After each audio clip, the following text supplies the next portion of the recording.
Hello students, आज हम जो स्टार्ट करें चैप्टर वो है क्लासिफिकेशन ऑफ एलिमेंट्स यानी तत्वों का वर्गीकरण।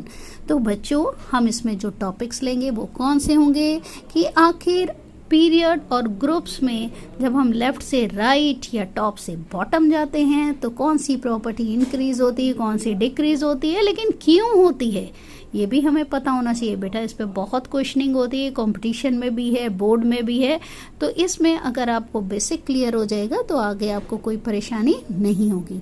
ठीक है बच्चों, तो स्टार्टिंग हम करते हैं एटॉमिक रेडियस से, जिसको हिंदी में हम परमाणु त्रिज्या भी कहते हैं। आखिर ये क्या होती है? तो सभी को पता है एटम के सेंटर में क्या है बच्चों? न्यूक्लियस।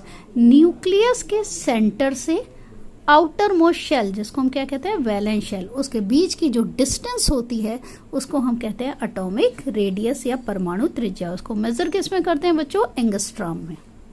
ठीक है, अब हम बात करते हैं कि पीरियड या ग्रुप में ये कैसे वेरी करता है। इसको स्टार्ट करने से पहले बेटर रहेगा कि आप एक वर्ड को समझ लें। वो क्या है? इफेक्टिव न्यूक्लियर चार्ज, जिसको हम जेड इफेक्टिव भी कहते हैं। और हिंदी में क्या कहते हैं बेटा? प्रभावी नाभिकीय आवेश। अब बच्चों बहुत ध्यान से समझिएगा।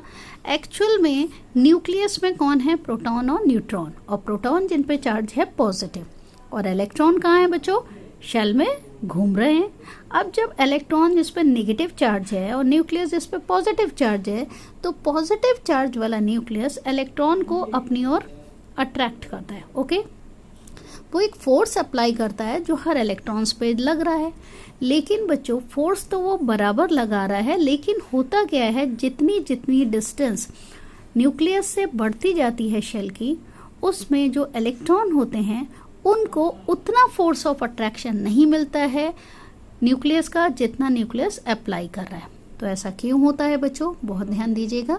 जितने शेल्स बढ़ेंगे, यानी न्यूक्लियस और आउटर मोस्ट शेल में जितनी डिस्टेंस बढ़ेगी, तो जो बीच वाले शेल्स के इलेक्ट्रॉन्स होते हैं वो क्या करते हैं, उतना फोर्स ऑफ अट्रैक्शन बाहर वाले शेल के इलेक्ट्रॉन तक नहीं पहुंचने देते। और ये जो शेल्स होते हैं बीच में, ये बिहेव करते हैं लाइक अ शील्ड, उसको प्रोटेक्ट करते हैं। उस अट्रैक्शन फोर्स को जो न्यूक्लियस अप्लाई कर रहा है इलेक्ट्रॉन्स पे, उतना फोर्स इलेक्ट्रॉन पे अप्लाई नहीं होने देते, और उस फोर्स को क्या करें? फोर्स ऑफ अट्रैक्शन को प्रोटेक्ट कर रहे हैं।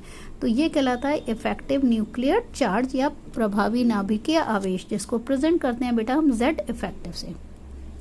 तो याद रखिएगा, शेल्स जितने ज़्यादा होंगे क्या होगा? प्रोटेक्शन उतना ज़्यादा होगा। जब प्रोटेक्शन ज़्यादा होगा तो इफेक्टिव न्यूक्लियर चार्ज यानी फोर्स जो लगा रहा है, अट्रैक्शन फोर्स जो न्यूक्लियस लगा रहा है, वो कंपैरेटिवली कम हो जाएगा। तो बच्चों जैसे जैसे हम लेफ्ट से राइट मूव करते हैं पीरियड में, क्या होता है? शेल्स तो बढ़ते नहीं हैं। जब शेल्स नहीं बढ़ते हैं तो क्या होता है? इफेक्टिव न्यूक्लियर चार्ज इंक्रीज कर जाता है। अब जब इफेक्टिव न्यूक्लियर चार्ज यानी कि प्रभावी नाभिकीय आवेश बढ़ जाता है, तो क्या होता है बच्चों? न्यूक्लियस और आउटर मोस्ट शेल के जो इलेक्ट्रॉन हैं उनके बीच में अट्रैक्शन बढ़ जाता है। जब वो अट्रैक्शन बढ़ता है तो जो शेल होते हैं वो स्लाइड सा न्यूक्लियस की तरफ कॉन्ट्रैक्ट हो जाता है, यानी कि शिफ्ट हो जाता है।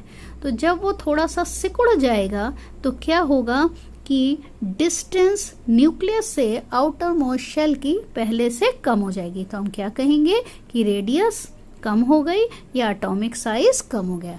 तो बच्चों याद रखिएगा, लेफ्ट से राइट मूव करने पर क्या होता है? एटॉमिक रेडियस डिक्रीज होती है।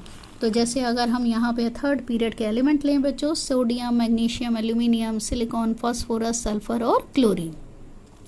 सोडियम सभी को पता है एटॉमिक नंबर 11, कन्फिगुरेशन लिया मैंने 281, इसका 282, 283, 284, 285, 286, 287। तो बच्चों आप इधर से इधर जा रहे हो तो देखो नंबर ऑफ शेल्स सभी में 3 है। क्यों है भाई? थर्ड पीरियड के मेंबर्स हैं और जितना पीरियड नंबर है वही उनका शेल नंबर है। ठीक है, लेकिन अगर आप कंपेयर करो तो लास्ट शेल में इलेक्ट्रॉन लगातार बढ़ रहे हैं। अब इलेक्ट्रॉन बढ़ रहे हैं, शेल नहीं बढ़ रहा है, तो जेड इफेक्टिव क्या होगा बच्चों? बढ़ जाएगा। जब बढ़ेगा तो जो इलेक्ट्रॉन हैं वो न्यूक्लियस की तरफ ज़्यादा अट्रैक्ट होंगे। जब ज़्यादा अट्रैक्ट होंगे तो साइज क्या होगा? श्रिंक कर जाएगा। ठीक है, और एटॉमिक रेडियस छोटी हो जाएगी। अब बात करते हैं बेटा ग्रुप की। ऊपर से नीचे जाएंगे ग्रुप में तो क्या चेंज आएगा वो देखिए। बेटा ध्यान से समझिएगा, जब हम ग्रुप में ऊपर से नीचे मूव करते हैं तो नंबर ऑफ शेल इंक्रीज करते हैं। अब कैसे करते हैं, आप चाहो तो एग्जांपल दे सकते हो। मैंने फर्स्ट एक एलिमेंट्स लिए हैं, लिथियम, सोडियम, पोटेशियम, रुबिडियम और सीजियम। अगर आप इनका कन्फिग्रेशन देखो 2 1 2 8 1 2 8 8 1 2 8 18 8 1 2 8 18 18 8 1, तो ओवरऑल नंबर ऑफ इलेक्ट्रॉन तो लास्ट शेल में 1 है, लेकिन इसमें 2 शेल, 3 4 5 और 6 शेल। तो यानी मूवमेंट जैसे जैसे नीचे की तरफ हो रहा है, शेल्स बढ़ रहे हैं। तो बच्चों जब शेल बढ़ते हैं तो इफेक्टिव न्यूक्लियर चार्ज यानी कि प्रभावी नाभिकीय आवेश कम हो जाता है। तो यानी क्या हुआ कि न्यूक्लियस का जो आउटर मोस्ट शेल के इलेक्ट्रॉन के लिए अट्रैक्शन है वो कंपैरेटिवली कम लग रहा है। जब कम लग रहा है तो क्या होगा कि एटॉमिक साइज इंक्रीज होगा। वैसे भी आप देखिए, इनको आप बहुत क्लियर समझ सकते हैं बेटा।